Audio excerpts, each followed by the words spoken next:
Welcome to Brain in a Vat. We're delighted to be joined by John Pike, and we are going to be talking about trans athletes in sport. John, would you like to start with the thought experiment?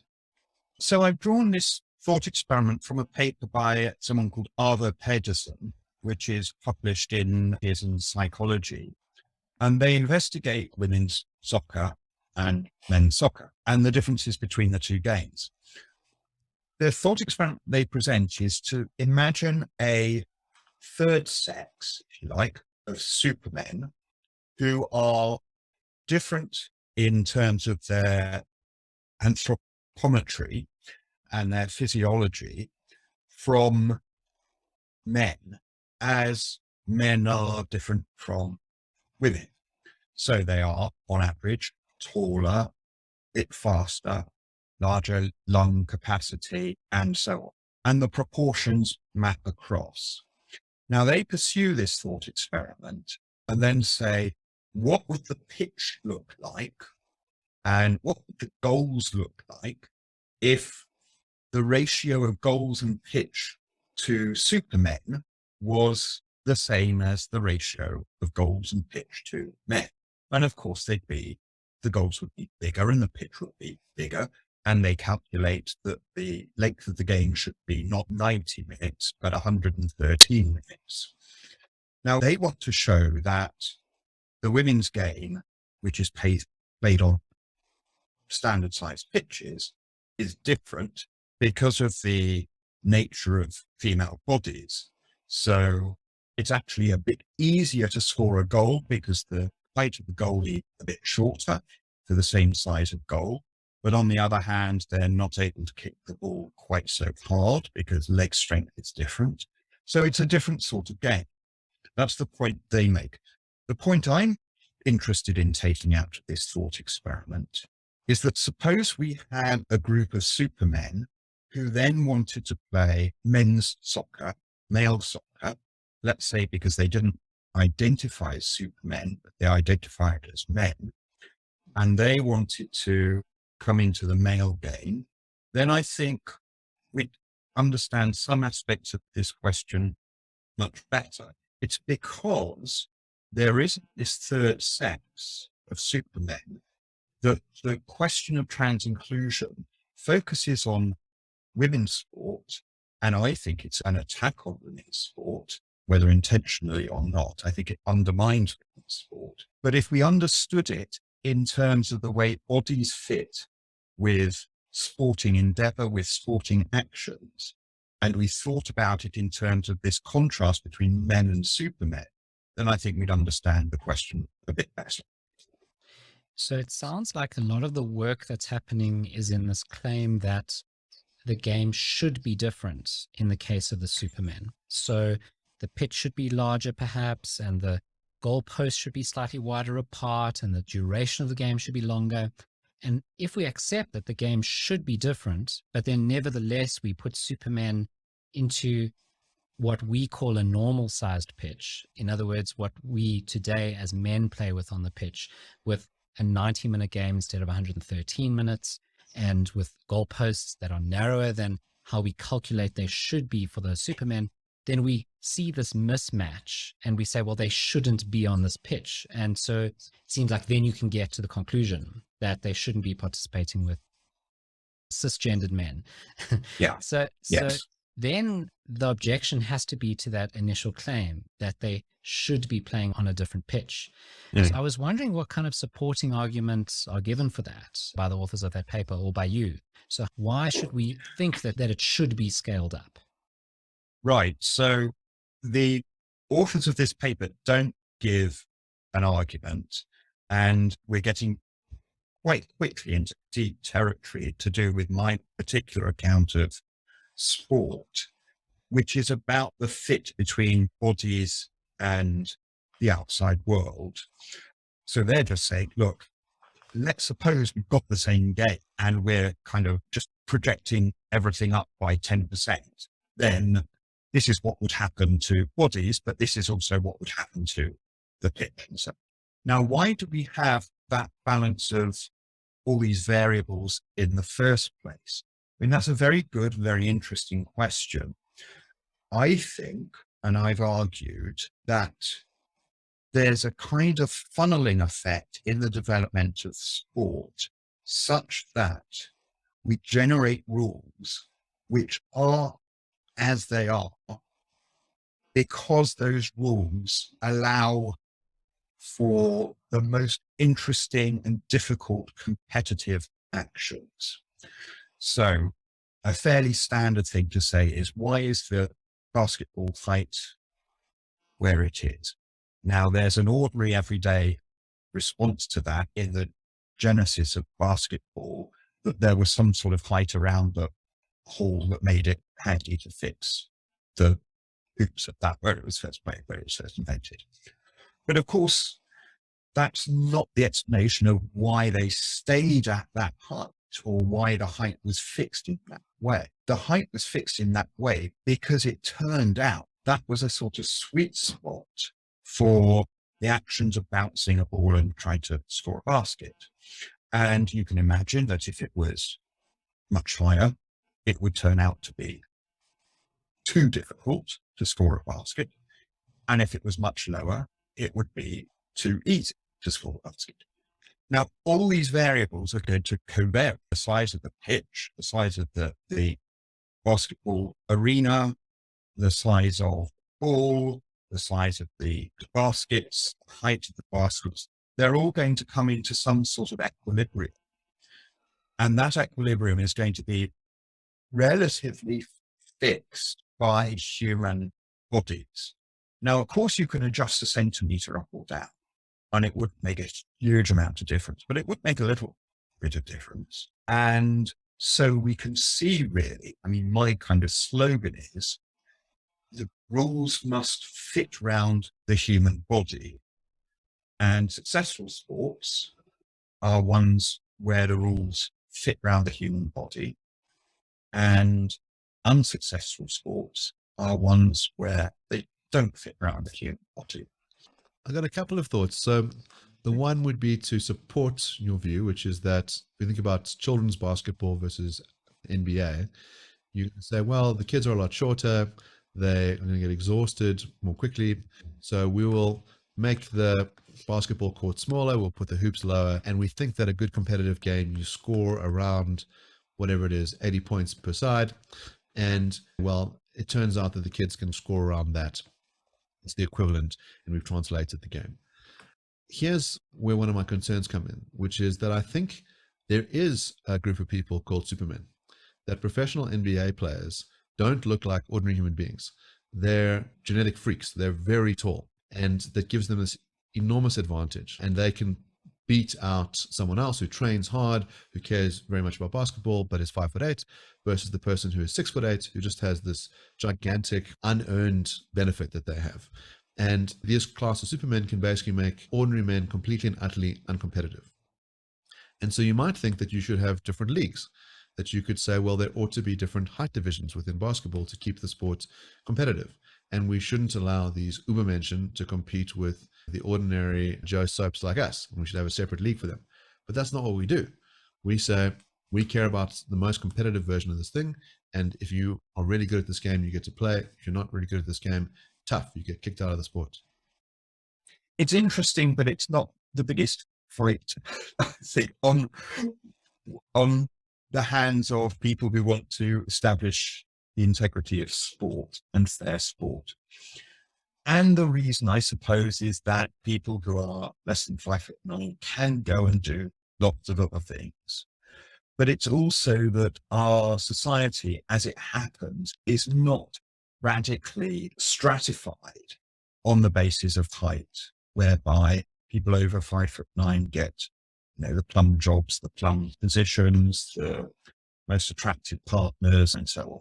So I'd appeal to something like Michael Walt's spheres of justice idea about this being an area of a society in which you get some credit for being tall, but that doesn't carry through to other aspects of life. So it's not that the inequality there is not as worrisome as it would be in other cases.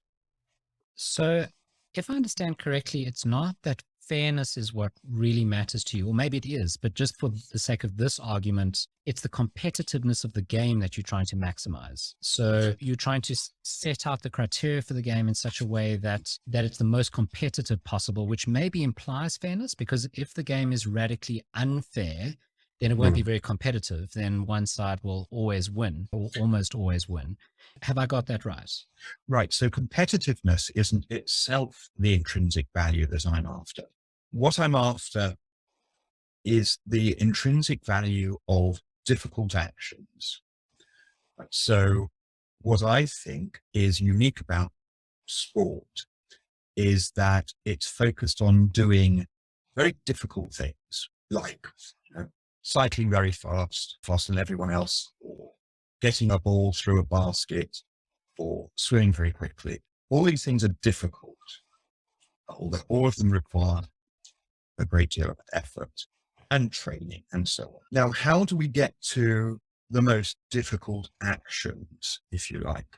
Well, you can think of it's pretty straightforward to throw a ball into a goal. It's less easy to kick it. So we make it the action more difficult by saying you can't handle the ball. And then we put a bunch of people in front of you who are trying to get the ball off you and score at the other end. That makes it difficult to score a goal. Now, the competition and fair competition kick in by making it really very difficult to do these particular winning moves. But you want to win the game. And so the competition generates the difficulty. And I think if there is an intrinsic value for sport, I think it's trying to do difficult things. I wonder, though, whether it's possible to have a different account of the difficulty. So perhaps what we're interested in when we watch sport and spectators are intrigued by it is not because it's difficult for that person who's playing to do it, but it would be difficult for the rest of us. So in other words, we think about ourselves in that situation, and the average person in that situation, we think, gosh, that would be so tough to do it. But Michael Phelps, with his webbed hands and his incredible length, he's able to traverse that pool in a way that I couldn't, and the rest of us couldn't, and all these other competitors can't. And we're wowed by that. So I'm offering an alternative account of difficulty, not for the player playing, but for the average person. And if we accept that account of difficulty, then maybe the trans athlete or the Superman isn't a problem. It's not a threat to the impressiveness and the difficulty of that action, because it doesn't have to be difficult for them. Yes, unpersuaded by that argument, I think Michael Phelps found it difficult to win the races that he won. I think he was going all out, and, one slip up, one poor stroke, one poorly executed turn, and he would have lost. And that's because the margins, although he did, quite spectacular physique, the margins were still quite close. I mean, there are lots of reasons why I think the Phelps gambit fails in the argument about trans sport, but that's a step further. So yes, I think the competition pushes people to difficult actions. And there's a lot of interesting work in kind of action theory and the degree to which it comes easily, the whole debate about intellectualism in action. And I'm quite persuaded by Barbara Montero's work. Barbara argues she argues about the Nike slogan, just do it. And her experiences as a ballet dancer, she gets quite annoyed by the thought that you could just do it. You could lose yourself in the music and just express yourself, he says. Hours and hours and hours, years and years of really hard work to make it look easy.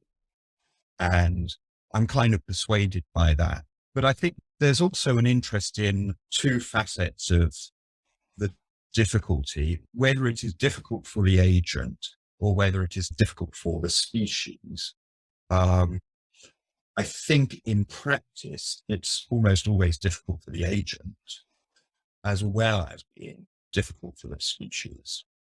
I think Roger Federer, for example, practices very hard and finds it difficult to play the beautiful tennis that he plays. So I want to get back to something you alluded to earlier when we talked about basketball, and you wanted to say, look, we don't need to protect short people. They're not a disadvantaged group. And the implication is we do need to protect women.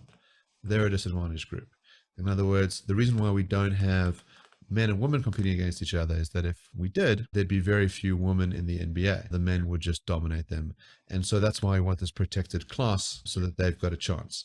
We don't need to do that for short people because short people have it easy, or they don't suffer the same systemic oppression.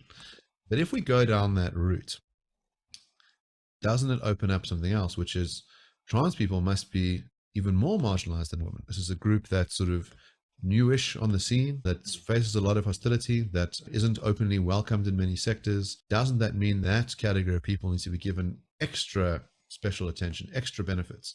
All the sort of stuff that you're willing to do to protect women, well, we need to go above and beyond for trans athletes, because that's the thing that you seem to care about, which is protecting this particular category of persons in their ability to play sport, favoring the kind of inclusivity line in sport, saying, it's important in sport to be inclusive, to give this class of people an opportunity to compete and to do the difficult things. So surely we should give that best possible shot to trans athletes, and we can put our thumb on the scales. That's totally fine because we're willing to do it for women. This is an argument that in many respects I agree with, for making sport maximally inclusive, welcoming trans people into sport. We need to be creative and think through how we encourage trans people to play sport. It can't come at the expense of fair sport for women, in my view. Just as the incorporation of supermen into male sport should not come at the expense of fair sport for men, were we to face that particular scenario. So part of this is the reason for thinking there's an open category in place of a male category would be a positive way forward.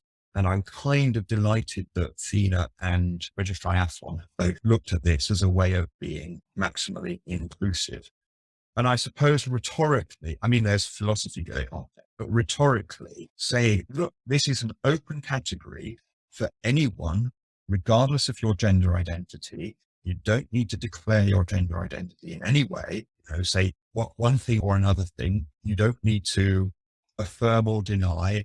It's open for people who are non-binary. It's open for people who don't even want to say that they're non-binary or neutral or whatever the term is. There's no declaration required. That's as inclusive, it seems to me, as one could be. The inclusion, though, is constructed by the categories that we have. I'm not in favor of including 18-year-olds in under 14s soccer. That's, if someone wants to say, well, you're failing to be inclusive there, I'm going to scratch my head and say, well, yes, I suppose I am. But that's not the inclusion that we want. That sort of inclusion isn't a good. So there are ways and ways of thinking about inclusion, it seems to me, that we need to unpick. And it's used as shorthand that really covers up quite a lot of tricky claims.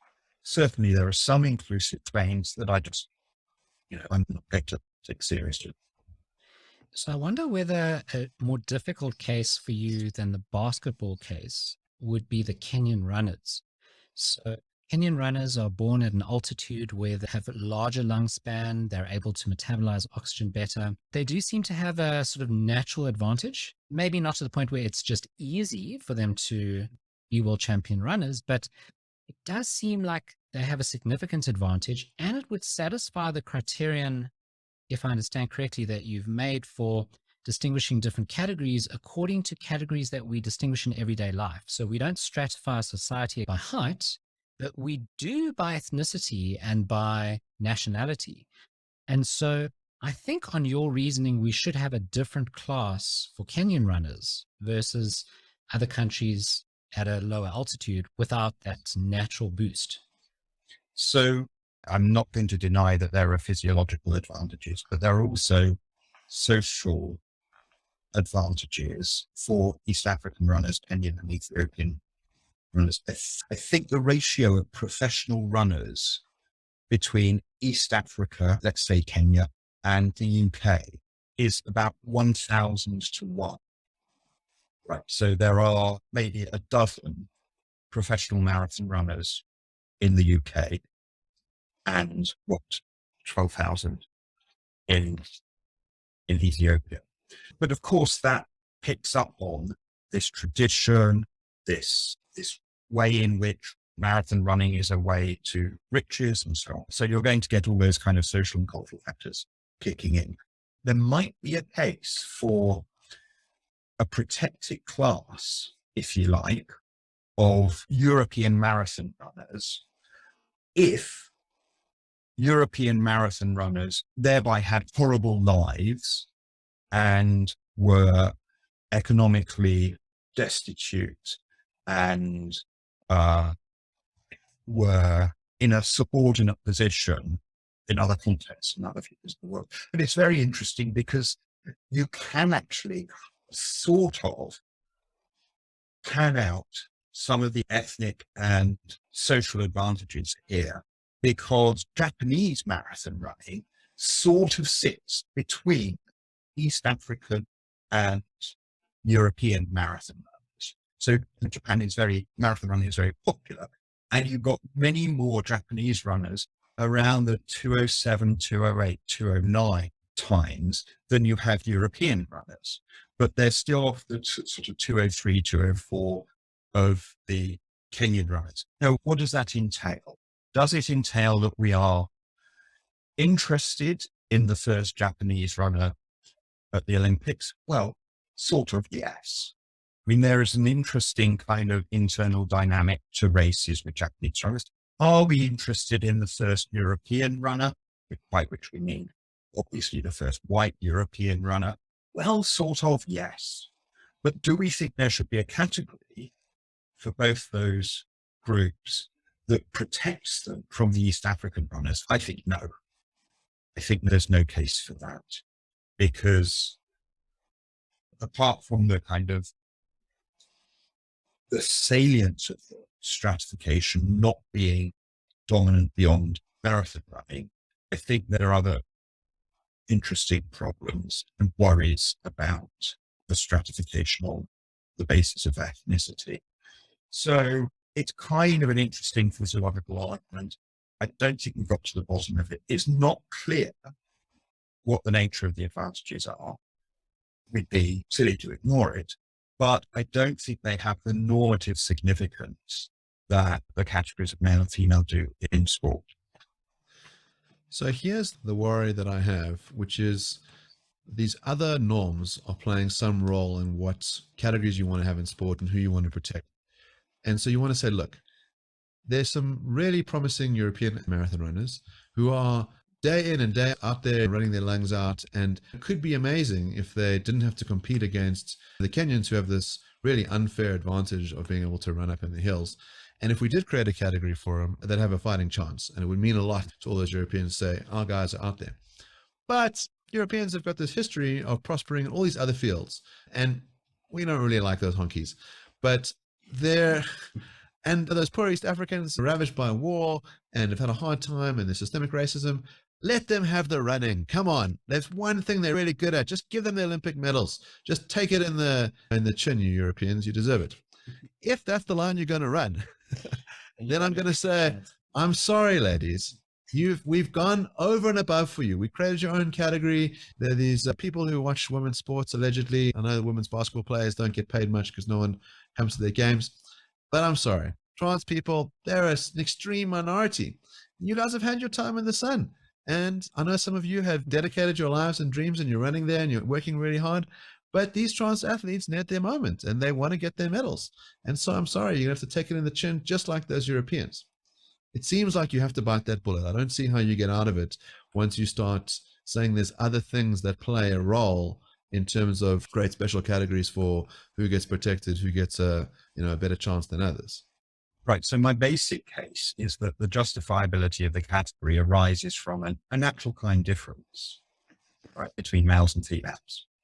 And there isn't that natural kind difference between ethnicities of male runners. So that, I think, is the morally relevant difference that I pick. And of course, if you are eliminating a natural kind advantage, then that explains that they should not be in that category. And we do think kind advantages matter rather than just degree advantages, because we think, for example, if you think about anti-doping, we don't prescribe performance enhancing drugs because of the size of the advantage that they can deliver, but because of the kind of advantage that they deliver, which is an advantage that you don't, as it were, work for, or that comes from injection, that isn't part of the process that we want people who are becoming athletes to go through. So we do make kind advantage distinctions. And I think the sex kind advantage is a distinction that works and we should stick with. So, I mean, it isn't analogous with the race circumstance. I suppose what I'm gesturing at is that there can be cases made for something like a 5'9" restriction, for non-East African restriction, that the cases for those aren't particularly strong. But someone could go and make the case. We can argue out what the category limit should be, but then eligibility into that category, which is what we're really talking about, comes from the justification of the category itself rather than something else. Yeah, so that seems consistent to me. So the idea is that in the case of men and women, they're different natural kinds, and so they could have different categories. And I guess then your claim has to be that trans men, or rather trans women and cisgendered women, are also different natural kinds. And so trans women need to have a different category. Obviously, there's going to be debate over that claim, but if we grant you the claim, then it's a consistent view. Okay, so what I want to do is return to one of the fundamental assumptions that we were discussing previously, which is this idea that the difficulty of the sport is what matters. So one of our previous guests on the show, Stephen Kirshner, he holds the view that difficulty, fairness, competitiveness, none of those features matter to the value of sport. So he gives a lot of cases of teams who play where one has a massive advantage over the other, but people still love watching, or a player dominates a sport and people still love watching, that it's not less valuable to the viewer. It seems that it doesn't undermine the value of the game. I think, for example, about Magnus Carlsen in the world of chess. So Magnus Carlsen has been the world champion for many years. Interestingly, as of a few days before this recording, he stepped down from participating in the next World Championships. But he really is leagues ahead of everyone else. And the reason he stepped down, he said he doesn't enjoy the competition anymore. He didn't say it in these words, but because he's too good. No one can compete. I mean, the last few world matches, he's just dominated. But people love watching him. And they say that his stepping down is going to be a blow for the sport, that fewer people watch. And I can tell you, I personally am watching less online chess than I was because, well, Magnus Carlsen isn't playing. But Magnus Carlsen makes it look easy.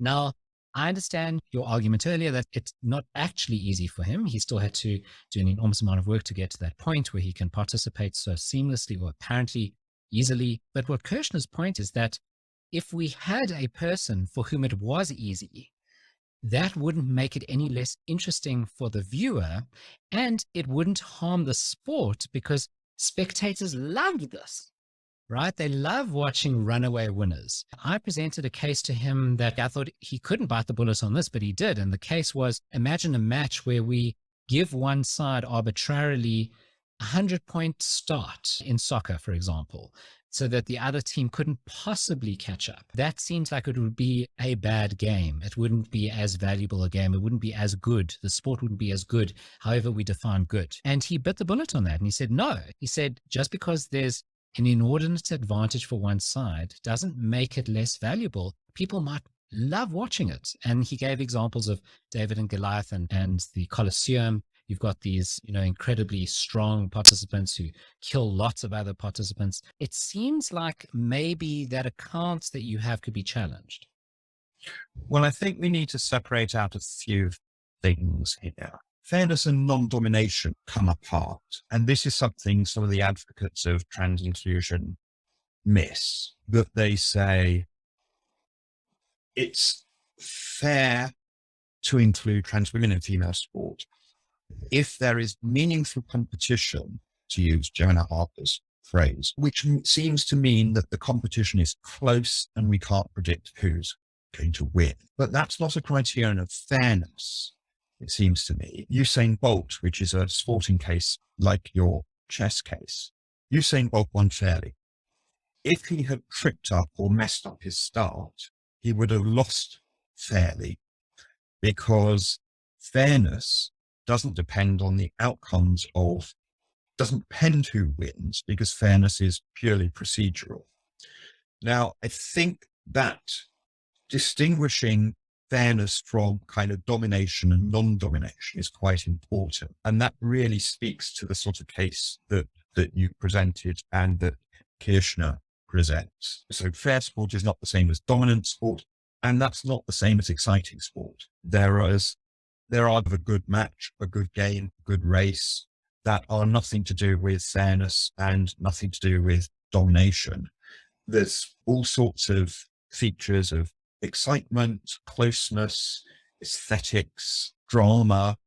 All of those are kind of interesting aspects of sport. They're part of why we watch sport, why we do sport, but I just don't think they're the same as fairness in sport. And I don't think the meaning of sport can be separated out very easily from fairness and the fairness of competition, getting at the value, which I think is the basic value, which is the value of difficult actions.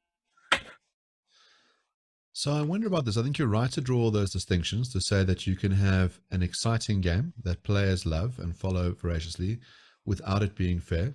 It doesn't necessarily have to be difficult either. It could be that it's difficult and that makes it enjoyable, or it could be that it's incredibly difficult and that's what makes it incredibly dull and horrible to watch. I personally can't understand how people watch 5-day cricket. It strikes me as one of the dullest games possible, but I imagine it's quite a difficult thing to do. You know, there's this patience game, a mental game, because you're wearing people down very slowly. I imagine our American viewers will be particularly astonished at the idea of a game that goes for 5 days, that there's no real parallel beyond the Commonwealth countries having a game like that. And of course, you know, 2020 brings in much more revenue. It's a much more exciting game. Yeah. Maybe it's not as difficult to just try and hit the ball as hard as you can, you know, but people love it. So I buy that you can have these distinctions. So it seems to me that you could have a form of sport that includes trans athletes, that includes difficulty, where we say, wow, this person has done this very hard feat, and that's amazing. And you could find that astonishing and praiseworthy and say it's hard for them, and I definitely couldn't do it. It could be very exciting and competitive. It might involve a David and Goliath element in it, and that it might be the case that most of the time a certain athlete is going to win, but occasionally when the David underdog wins, we go, wow, unbelievable, like what an upset, and that makes it exciting. And then on the fairness front, there'll be a question as to what makes it fair. So you could say everybody is subject to the same rules of the game. No one's allowed to use performance-enhancing drugs, for example. You could have a rule like that. Everybody's got to start at the same line. Everybody's got to play within the same time. So the rules of the game are identical for all players. Now, the bit you're going to say that's unfair is that the trans players, let's say, were born into a different natural kind to some of the other players. And I say, well, that's very simple to solve. I've moved to the other natural kind. As a trans woman, I am a woman. I've transformed myself into their natural kind. So your fairness criterion is met. What are you complaining about? Let me play, let me wow the crowds. Yes. So, I mean, this is kind of the crux, I suppose.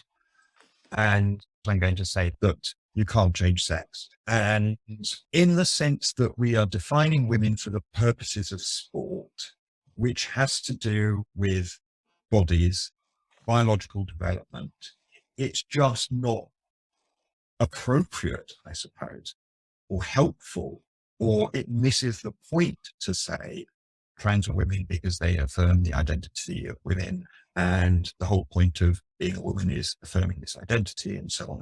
You could present it more strongly that trans women necessarily have male bodies because that's true, that their Y chromosomes are replicated through every cell and so on, but it doesn't work as an approach to something that is body centered, which sport is.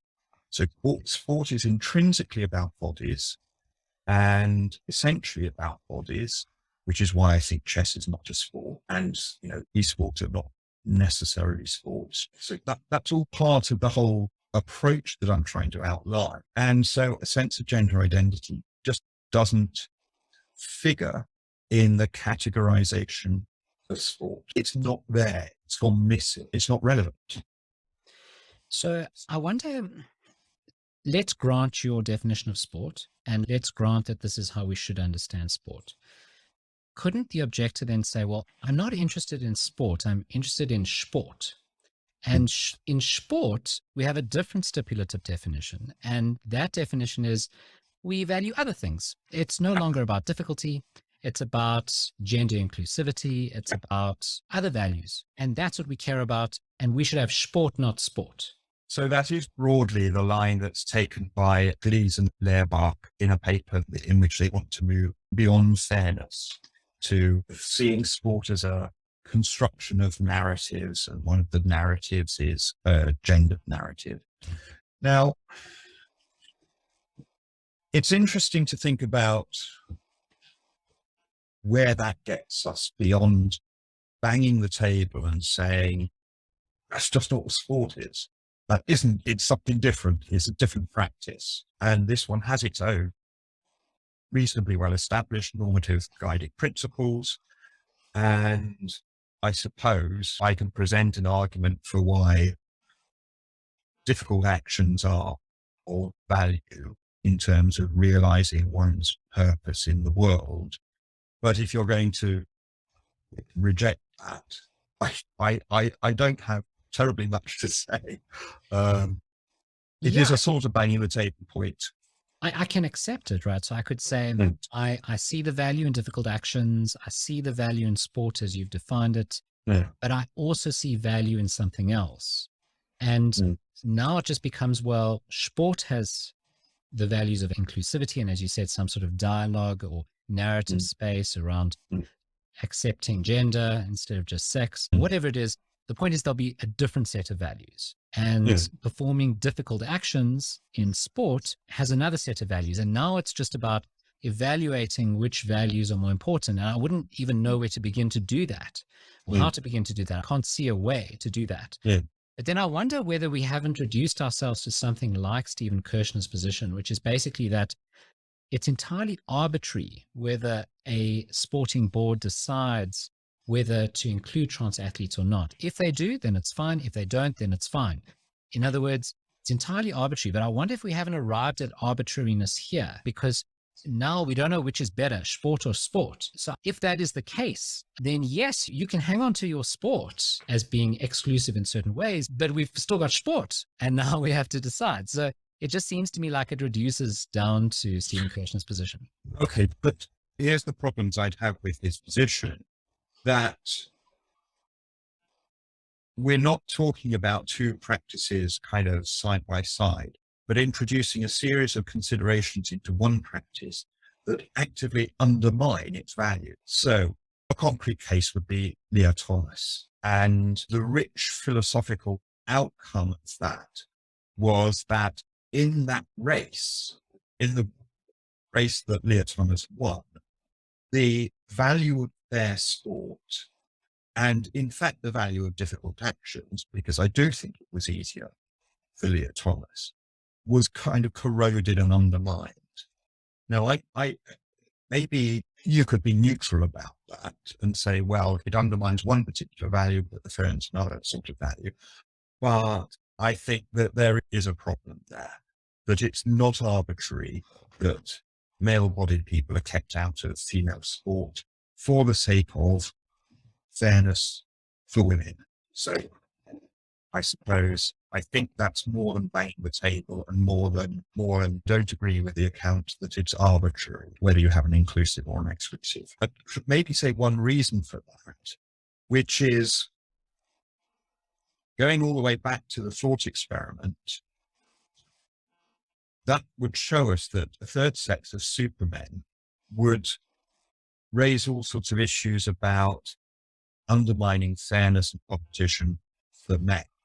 Now, the fact that we don't have a third sex of supermen means that the only people whose sport is undermined and threatened and corroded are women right now. The issue of trans inclusion in sport, though there are issues, separate issues and distinct issues about including trans men in male sport, the sport that is undermined and corroded and threatened is female sport. And I think that matters. So overall, we're looking at a discriminatory arrangement. The claim that it's arbitrary whether you have inclusive or exclusive sport impacts upon women's sport only. And I think that's a problem. So a couple of rejoinders. The one I think is that Jason's not banging on the table or just insisting. Yeah. What he's saying is there are two separate categories that one could value. It's similar to something Jonathan Haidt said about universities. Jonathan Haidt said you can value a university that's about safe spaces and affirming you and giving you hugs, or you can value a university that's about seeking truth. He says, you know, there are different kinds of universities. Just be clear about it. Stick a label. If Harvard decides it's about truth seeking, cool, then that's what you know what you're in for. Don't expect any hugs. If Yale says, you know what, we're just here to make you sure you have a good time, well, then you know you're signing up with that thing. They're both called university, but they're different experiences and you know what you're in the different categories. And that's why Jason says, well, you can have sport and sport prime or sport. Saying like, okay, it's its own thing. So in other words, when you're looking at the Leah Thomas match, you can just go, oh, that's not sport. That's fine. Whatever you're doing, that's great. You know, it looks like you're being very inclusive and that's great for this new thing that you've created. But that runs in parallel to what we consider sport. In other words, the non-prime version of it, the original version of it. But here's some complications. We think about the Olympics as being the place for the best of the best athletes to compete. As we say, if you have dedicated your life to this sport and you are excellent, the Olympics is the place where you put yourself on display. But at various times and in various sports, they've said, yeah, unless you're a professional athlete, then you don't get to compete. So if you're Muhammad Ali, sorry, you don't get to be in the Olympics, because we think what we care about is amateur sport, not people who are professional deriving income from it. And then people start to lobby and they go, hold on a second, like I really do love the sport and this is my life. And the fact that I happen to make some money out of it, why should that exclude me in the Olympics? They go, okay, fine. You guys can compete. You can be an Olympian, but these other guys, no. And so they have totally and utterly arbitrary criteria about which divisions you have to be a pro athlete and which ones you can't. And this sort of slowly transforms over time.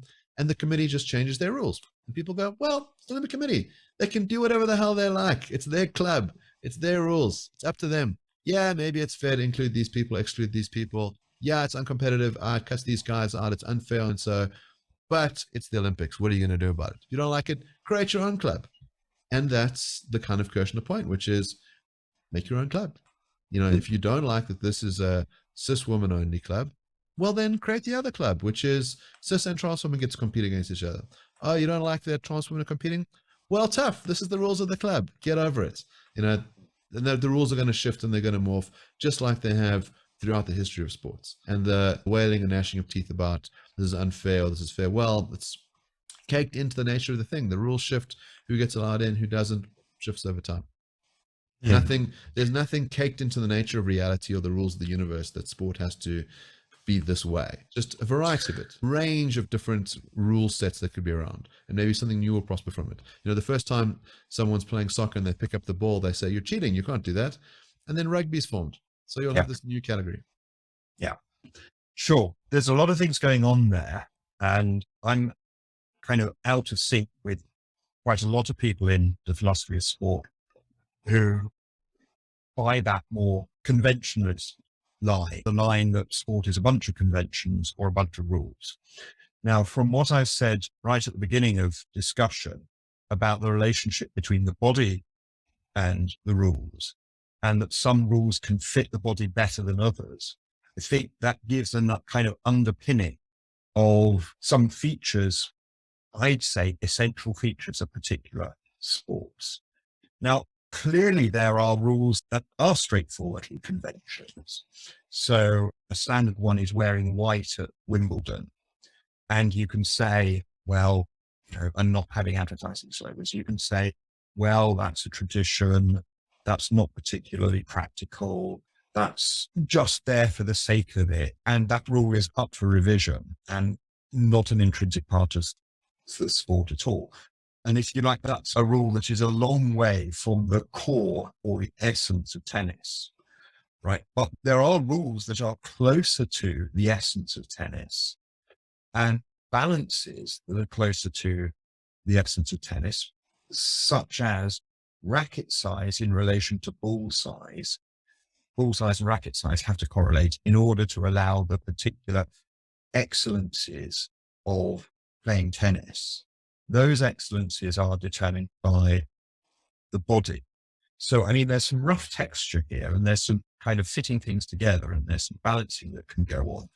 But it does seem to me that if you are to have a game like tennis, that puts in certain physical restrictions on, size of court and so on. Now, I think that the same applies to sexed categories, that the body and the differences between male and female bodies mandate, if you like, certain rules for competitive sport. And I think in particular, they mandate the rule that in sex-affected sports, there should be different classes for males and females because of physiological sex distinctions. I'd like to ask about this notion of the body in sports. So I'm not entirely sure what you mean.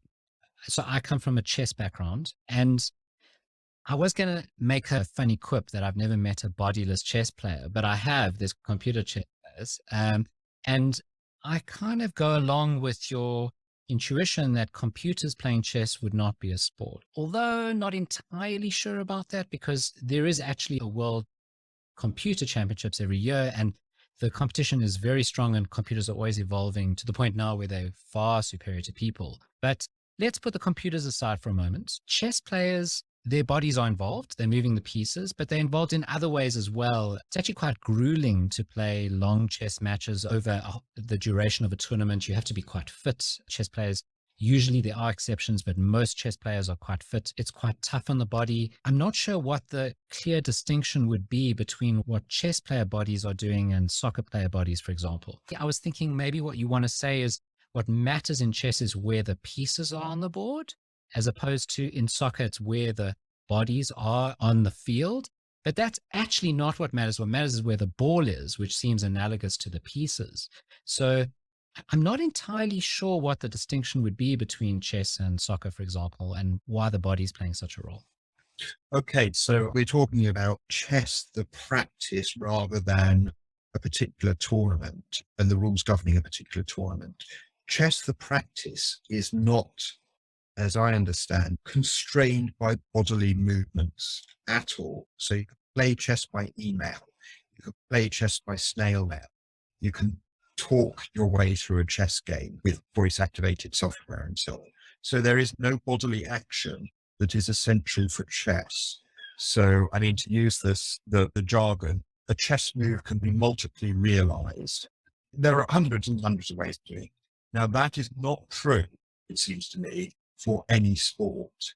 Now, this gets into interesting areas when you think about sort of Formula One, motor racing, and radio-controlled cars, for example. I think Formula One is just about a sport. But if you made the cars radio-controlled, and you can imagine, that sort of contest, then it would stop being a sport because you wouldn't be turning a steering wheel, you'd be shifting a joystick or you'd be playing a computer screen. And that distance between the action, the physical action, and as it were, the sporting action is what's critical. So that for me is the dividing line between sport and non-sport. I think it works in the case of chess. So I absolutely accept that it can be a grueling thing to do a chess tournament and you have to be, but I don't think that's essential to chess. I think do it different ways.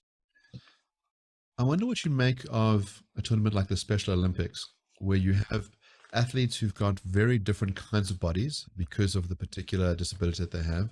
So you can have a blind athlete competing against an amputee in the same sport. And one way of trying to make it competitive is to have a point system. So you have a set of advantages or handicaps so that you can say, well, look, we think, let's say, being a blind shot put player is easier than being a shot put player who's missing a leg because it puts your balance off. So we're going to give the person missing a leg additional points so that it's a fair competition. Given that you have this disparity of different bodies and that you have a tournament that operates and is quite well regarded, so there's a famous and then later infamous Paralympian, Oscar Pistorius in South Africa, who competes at a very high level and ultimately competes in the ordinary Olympics as well. And there was a debate as to whether he had an unfair advantage because of his prosthetic legs. But there's, he competed against athletes with a whole range of different disabilities. Could you not do something like that with trans athletes? So you could say, okay, let's take into account the particular advantage that you have. And I think we should also talk about what advantage you think trans athletes have, whether there should be steps taken to ameliorate those advantages. The ones taken by the Olympic Committee appear to be around managing your testosterone levels. You could have some mechanism like that. And you say, okay, well, now we feel like it's all fair. We've compensated you with this handicapping system. You're now at a point of equilibrium. And it's just a matter of how hard you work at the game, how you apply your mind, what tactical moves you put in. But we're all now at an equal start. So no harm, no foul. We could do the same we could have men and women competing if we put the right amount of weights on the men. We Harrison Burger on them. And we do things. So we say, all right, everybody gets to play. Everybody's got an equal chance. Have at it. Yeah, sure. Okay, so a couple of things. One is the account of the Paralympics that you get isn't quite right, because it isn't the case that different impairments, so being an amputee and having poor vision, they don't race in the same category. The categories are in relation to the nature of impairment. And so the functional test is the thing that leads to the categorization. So the ability to make a certain movement. But I do take your point more generally. I mean, I've talked to some of the Paralympians and people who organize Paralympic sport, and they say, if you don't do what we've done, if you can avoid it, because the categorization process plays a big part in who wins the gold medal. So people move from one class to another. Let's say they get a bit more movement back, or they train and they get some increased function, and that moves them up a category, and then they don't get the medal that they would have expected to. What this does is shift the determination of who wins off the field of play into the lab or into the place where the functional tests are being done. And that in itself is something we want to avoid doing. Now, of course, at the Paralympics, you need to get lots of minority bodies, different bodies in a competition that is interesting and close. So they are kind of impelled in this direction.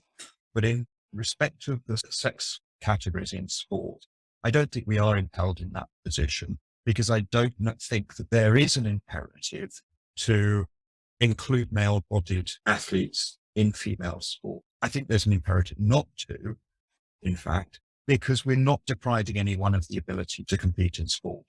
If you have an open category that's open to everyone, that's the place. So it's not as if we need to make that further step towards handicaps or head starts or anything like that. So I want to deal with the solution of the open category. So you have this in some sports. So in poker and chess, both which we're going to say you're not so sure if it's a sport, but we basically have, there's women's poker and there's open poker. There's women's chess and there's open chess. And so in principle, anybody gets to play in those open categories, regardless of whether you're male, female, trans, cis, you get to play. But in practice, what you find is that they're just sex divided categories. That open chess is dominated by men. Open poker is dominated by men. And so what you'd be doing if we had an open category in sport is saying, look, anybody can play. But in practice, the trans women are going to get trounced by the men. And so there's that difficulty, and the women are going to get absolutely trounced as well. And so it's theoretically open, but not practically open. And so that's where the objection lies. The other sort of objection lies, I suppose, in the sense of saying, well, I don't identify as open. I identify as a woman, and I want to be recognized as a woman. And the line will be that human rights includes the right to participate in sport, that trans women are women, and therefore you shouldn't push me into this open category. You should allow me to compete in the category of my choice, being the women's category. And if we were so worried that trans women were going to dominate the sport, well, we'd see it. There wouldn't just be Leah Thomas. There would be no women in sports. They'd all be eradicated by trans players. But they're the exception. So, yeah, there's going to be a couple of compromises. But I mean, you're happy to sacrifice the men under 5'9", happy to sacrifice the Europeans. I mean, I think in some senses you've accepted that there's a class of people who really are supermen, and that they're defeating the lives of all these ordinary men who just, no matter how hard they try, are hobbled by their physiology. They're just ordinary men, but tough. That's just the way it goes. Sorry, guys, you take the sacrifice. We're going to exclude you. It's a zero-sum game in how many medals we can hand out. And so, yeah, a couple of women who would have had promising careers, I'm sorry, you're going to get turfed by the trans woman. But that's just the way the cookie crumbles. I don't think domination is the key argument. I never made the claim that trans women are going to dominate in female sport. And I don't think really, I mean, this is kind of Kantian and really fairly straightforward. It's not an argument about consequences. It's not an argument about numbers. It's not an argument about domination. It's an argument about fairness.